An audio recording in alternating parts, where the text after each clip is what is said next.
ఒక అమ్మాయి ఎప్పుడు గయ్యాళ ఎందుకు అవుతుంది? ఒక వైఫ్. చిన్నప్పుడు నాన్న అయితే చక్కగా అన్నీ చూసుకునేవాడు.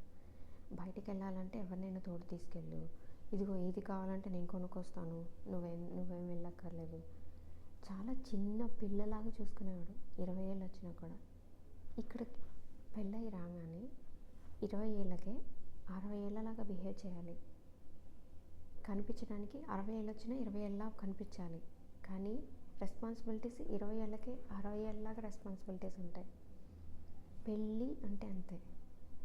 సో ఎప్పుడు సర్వైవల్ మోడ్లో అందరినీ హ్యాపీ చేయాలి, వీళ్ళని ఇంప్రెస్ చేయాలి, వాళ్ళని ఇంప్రెస్ చేయాలి, వీళ్ళతో ఇలా మాట్లాడాలి, వాళ్ళతో అలా మాట్లాడాలి, వీళ్ళకి ఇది వండి పెట్టాలి, అది వండి పెట్టాలి, ఇది చూసుకోవాలి, అది చూసుకోవాలి, దానికి దుమ్ము ఉంది, ఇక్కడ ఇది ఉంది, ఇది చేసుకోవాలి. ఎక్కడ ఛాన్స్ ఉండదు తన గురించి తను మాట్లాడడానికి, తన గురించి తను పట్టించుకోవడానికి.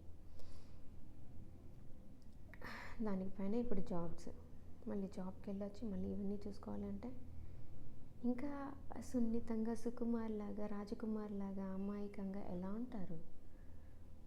మీరు మగవాళ్ళు వైఫ్ని చిన్న పిల్లలాగా చూసుకోండి. ఆ అమ్మాయి కూడా ఎప్పుడు చిన్న పిల్లలాగా క్యూట్గా ఇన్నోసెంట్గా హ్యాపీగా ఉంటుంది.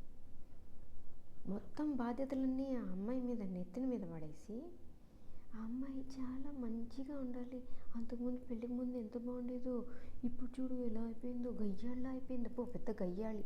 ప్రతిసారి నీ వైఫ్ గయ్యాళి అని నువ్వు చెప్పినప్పుడల్లా నువ్వు ఆమెను చూసుకోవడం నీకు రావట్లేదు అని నువ్వే చెప్పుకుంటున్నట్టు. గయ్యాళి అయ్యేది సర్వైవల్ మోడ్ ఎక్కువైనప్పుడు. సర్వైవల్ మోడ్ ఎప్పుడు వస్తుంది? తను ఒంటరి పోరాటం చేసినప్పుడు. ఒక్కతే ఉంది, పని ఎక్కువైపోయింది, చాలా భరించలేనంత